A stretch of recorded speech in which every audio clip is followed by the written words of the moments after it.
Good morning. This little video is for, well, anybody that is my student this year, but specifically for my remote students. I apologize. I don't know why I didn't send this out earlier. I think I thought more people would come to the online sessions to get some live interaction. However, you're still welcome. Today is the 8th of January, and I've got two more classes that I'll be giving the instructions to on the final, which is, as you can see on the screen, what I'm going to discuss in this video. I will try and make it as clear as mud for you. No, seriously, I will try and make it as clear as possible. If there are questions, please, please, please ask me. Okay. All right. So this is the World History First Semester Final Project. I apologize. All right. So we talked about a whole bunch of themes, or covered a whole bunch of themes this semester: religion, technology, trade, cultural blending, tolerance, government organization, war and conquest, geography, and agriculture. Okay. These, not only did we cover them, but we kind of, as we went on through the semester, they became more and more intertwined. Okay. To where you really, if you were to really dig into the social aspects or the political aspects or just the deeper aspects of a society's culture, you would see all of these. So, well, in some way, shape, or form, you would see all of them. Okay, so first of all, let's talk about there's two parts to this project. Two. There we go. Okay, so what I want to talk about first is the first part. Now, if you are a remote learner, you can have a partner. Okay. I'm allowing people at school to have partners. There's no reason why you guys can't have partners and do like a Zoom or a Google Meet or something. Okay. So now the important part of that: no more than two. Okay. Only two partners. I should use this hand, it's easier. Okay. So every group will turn in, if you're individual, you will turn in two things. The first, okay, now you have a choice. A choice. You do not have to do all of these. Okay. What you need to do is a visual representation. One. It could be a concept map or like a mind map, a video lecture, a timeline, a one pager, a Powtoon, a brochure, a timeline. I already have timeline, right? It just has to be a visual representation of the question: how did we go from single family units to Hellenism in ancient Greece? In other words, you're going to show me how we went from these single family nomadic units to this complex culture in of Alexander the Great's empire in the Middle East, part of Europe, and part of Africa. Okay, so not all. You don't have to do a concept map, a video lecture, a timeline, so on and so forth. You're going to pick a type of visual representation that you want to do. Okay, just pick one. Okay, because I know that there can be confusion about that at times. But just so you know this in the future, any teacher that would say you have to do a concept map, video lecture, timeline, one pager, so on and so forth, and have it all due on one day, they might be a little mean. Okay. Now, if it was over the course of months, that would also be mean, because you're just doing the same exact thing or doing the same exact topic. So, okay. So that's part one. Now, let me show you an example of a concept map. Now, hear me out, because some of you, as soon as you see this, you're gonna be like, "Oh my gosh, I can't do this! I'm overwhelmed! I'm gonna die!" Ah! Okay, so don't do that. Okay, I'm going to show you my concept map. Now, there are problems inherent with doing that. Nobody thinks the way I do. Okay, I also think about this. I also have been teaching world history for the last 6 years, have gotten to see a large portion of the world with the military and experience a lot of things and see things. So I have a bit more up in here about some things. Okay, so keep that in mind when you check this out. All right, here, I'm going to hide this. Here is my concept map. from how we went from these simple single family units to um, complex civilization. Okay, so, and I'll get a little close up, but I'm just going to go through it here. This was my number one start spot. Okay, this is where I started. This is single family units. Then I went up to the end of the Ice Age, which really they could be at the same time, which is why I put them both kind of over in this area. From the end of the Ice Age, the blue arrow, and the blue arrows are what you'll follow for the main path. I went to the agricultural revolution. Okay, then I went to farming villages, then cities, then civilizations, and I kept going until the final piece is Alexander's empire. Okay, now let me just give you a little close up of that. It better clear up. Come on now.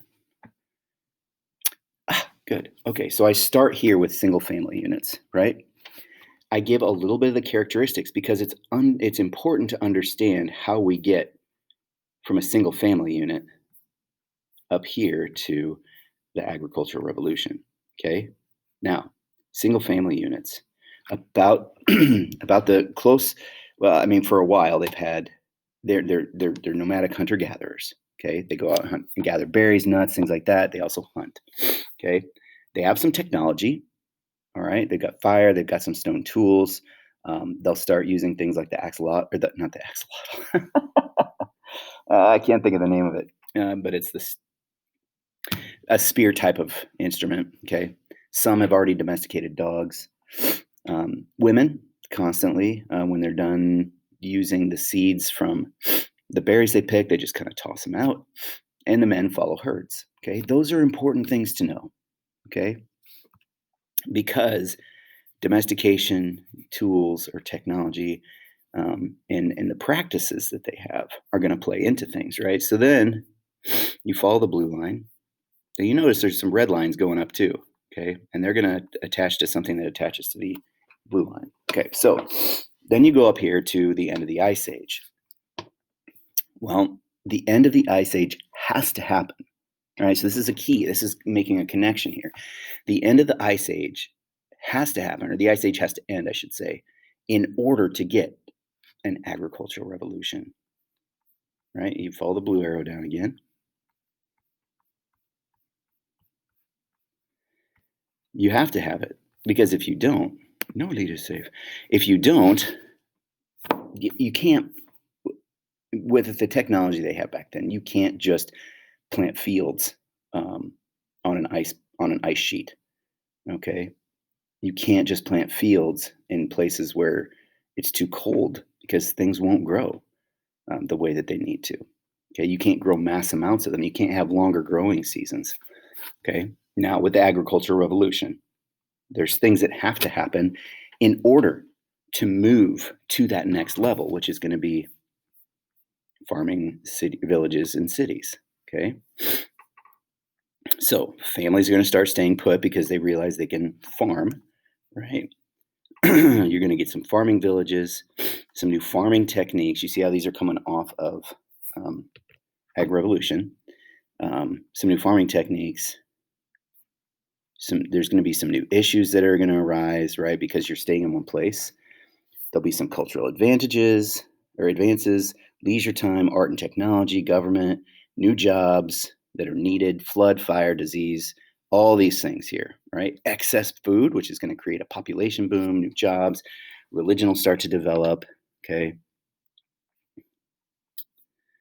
On this side, you get domestication of animals. Now, the important thing for that is that you have trade, travel, work, and food. Domestication of animals is going to play a massive role in that, obviously. And I think you guys can pull that out, okay? Come on now. You get to farming villages and cities, okay? There's going to be even more things that come out.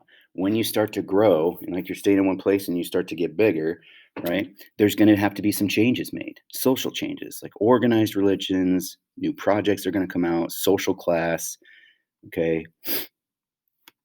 On this side, economic changes, all right? And obviously, I'm not listing everything. That would take forever. And again, this is how my brain works. When I saw this, I saw it kind of all at once. Okay. All at once and in this jumble. I just had to put it down on paper to make it make sense to myself. All right. And then from farming villages, you go to civilizations, right? These large, like Sumer, okay, where you've got multiple city states, not just one city, but you have multiple city states making up a civilization. Okay, you get complex institutions, specialized workers, record keeping, advanced cities, improved technology, right? All those things you have to have a civilization. Okay, and then I have little blurbs off of each one of those. Okay, from civilizations we follow the blue line up to advanced. Excuse me. To empire, right? Because after a civilization, the next thing is going to be an empire, okay? Which today we would just call a state because that's what they are. Each little state is its own little empire. Okay, with empires, you're going to get advanced technology. You're going to get religions. Now, Christianity and Islam aren't going to come around yet. Obviously, we haven't discussed them yet. They're still down the road. Okay, but you're going to get religious political power, military organization, talk about Persia, okay, trade, and then we follow the blue line up. Ancient Greece, okay, this is kind of a simultaneous thing, okay, because like you could say ancient Greece and Persia at the same time, right? So you put in some of the things about them, their government, the advance in technology that they had, what their city states were like and why, art, entertainment, all that kind of stuff that they're famous for. Okay. And then, I broke it up into Athens and Sparta, and a couple other of the city states. But we stay on the blue line because it's the main path. From ancient Greece, we go to possibly one of the greatest, it's debatable. Okay. It's debatable. But maybe one of the greatest empires as far as cultural blending and things go. Alexander and the Macedonian Empire or Greek Empire, whatever you want to call him, since Macedonians are oftentimes called Greeks. Okay, so with Alexander, right, the last thing, we get cultural blending, we get the lights shut off, we get a complex system of government, preservation of knowledge with libraries, which they're not the first, I will admit that, okay, but Alexander really pushes and makes these grand libraries. And Alexandria, the city that he builds in Egypt, is not the only Alexandria. He actually goes, as he's going on his campaign for those 12 years, he actually makes Alexandria all over the place. Not as fancy as the one in Egypt, but he does. Anyway, so starting at single family units, and I've made connections. If you go back here, throughout my visual representation. Now remember, that's my visual representation. You don't have to do it like that, right? That's my brain. But throughout it, you can see religion and technology and trade and cultural blending and tolerance and so on and so forth. Okay, and that's the goal, to see those connections, because those connections show how we went from single family units to this complex Hellenistic culture. Okay, so that's part one. Oof, I'm sure I'm going to get some questions. Part two is a short essay. Okay, you're going to answer the question, which themes, that would be these up above, right here, which themes do you believe had the biggest impact in shaping the time period? Okay, so that would be from like our origins, whichever origin story you believe, to Hellenistic Greece. Okay. Which one had the biggest impact? Which was the most significant, do you believe? Why? So it's key when you have an argument, you have to back it up with some facts. Okay, and you have to have some good logic and reasoning. Okay. Out of the themes given, what has the most impact today? Okay, and you need to give reasons and again back them up by fact. I do expect proper grammar conventions when writing this short essay. Okay. All right. So for you guys online, unless I've stated otherwise, if you're going to partner with someone that their final is Well, first of all, if you're going to partner with someone, you need to email me and let me know. Um, okay, and then and then I'll email back and we'll talk about when the due date is.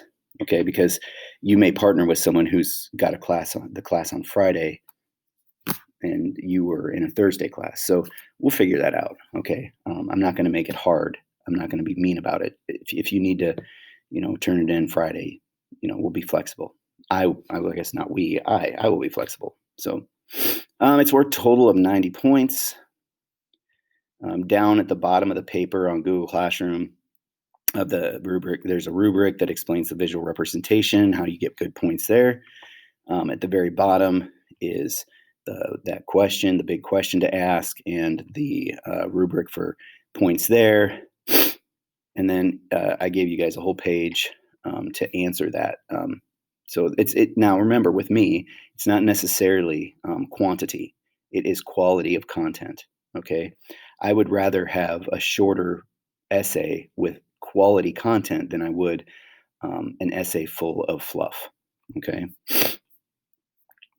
Plus, it makes it a lot even more enjoyable to read. Okay, so I'm going to be Zooming at 8 a.m. this morning, and also at